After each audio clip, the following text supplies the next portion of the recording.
রান্নাবাটির পক্ষ থেকে সকল দর্শক বন্ধুদের স্বাগত জানিয়ে শুরু করছি আজকের রেসিপি গ্লুকন-ডির আইসক্রিম। গ্লুকন-ডি তো এই গরমে প্রায় প্রত্যেকেই কম বেশি খাচ্ছেন, আর আইসক্রিমের কথা নতুন করে কি বলবো বলুন। শীত গ্রীষ্ম বর্ষা যে কোনো সময় কিন্তু আইসক্রিম খেতে সবার ভালো লাগে আশা করি। তাই সেই গ্লুকন-ডি দিয়েই যদি আইসক্রিম বানানো যায় তাহলে কেমন হয়, তাই যেমন ভাবা তেমন কাজ।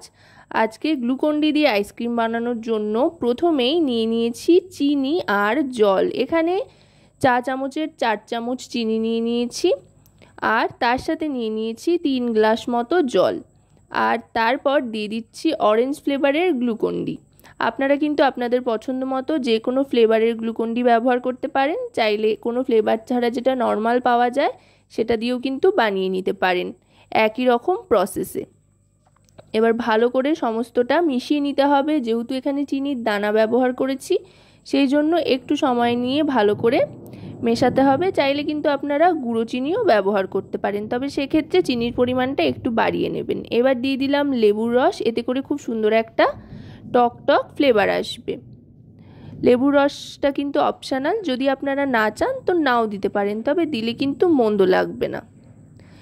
এবার মোল্ডের পরিবর্তে গ্লাসে ঢেলে নিচ্ছি। হাতের কাছে থাকা যে কোনো পাত্রতেই কিন্তু আপনারা ঢেলে আইসক্রিম জমিয়ে নিতে পারেন, মোল্ডের কিন্তু কোনো প্রয়োজন নেই। আর যদি মোল্ড থাকে তো তাহলে আর কোনো কথাই নেই। এখানে কাগজের গ্লাসও যেমন আমি ব্যবহার করছি তেমনি একটা স্টিলের গ্লাসও নিয়ে নিয়েছি। কাচের গ্লাস পরিবর্তে বা কাচের বাসনের পরিবর্তে যে কোনো কিছুই কিন্তু আপনারা ব্যবহার করতে পারেন। কাচের যে কোনো বাসন বা গ্লাস বাটি এগুলো একটু অ্যাভয়েড করে চললেই হবে। এবার ফয়েল পেপারের সাহায্যে মুখটা ভালো করে আটকে দিচ্ছি। এক্ষেত্রে কিন্তু বলবার তেমন খুব একটা কিছু নেই, পুরো ব্যাপারটাই ভালো করে দেখবার। যত ভালো করে দেখবেন বাড়িতে কিন্তু তত ভালো করে বানাতে পারবেন। তাই একটু স্কিপ না করে কিন্তু ভালো করে পুরো ভিডিওটা দেখতে থাকুন আর রান্নাবাটির সাথে থাকুন। লাইক শেয়ার সাবস্ক্রাইব কমেন্ট করে, কারণ আপনাদের একটা লাইক শেয়ার সাবস্ক্রাইব কমেন্ট কিন্তু আমাদের অনেক অনেক উৎসাহিত করে নতুন নতুন ভিডিও তৈরির জন্য। এবার ছুরি দিয়ে মুখটা সামান্য সামান্য কেটে একটা করে কাঠি ভরে দিচ্ছি। এখানে আমি আইসক্রিমের কাঠি ভরে দিচ্ছি।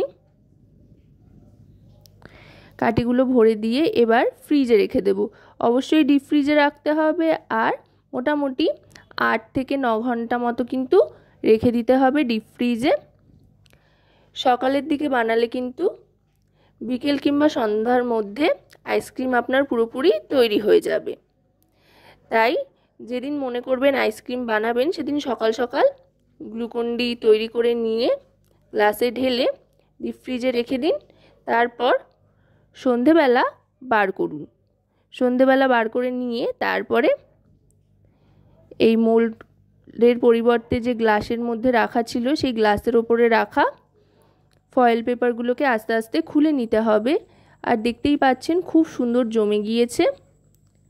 আর এগুলো খুলতেও কিন্তু খুব একটা সমস্যা হবে না, একটু সময় হাতে নিয়ে আলতো করে টান দিলেই কিন্তু বেরিয়ে আসবে নিজের থেকেই।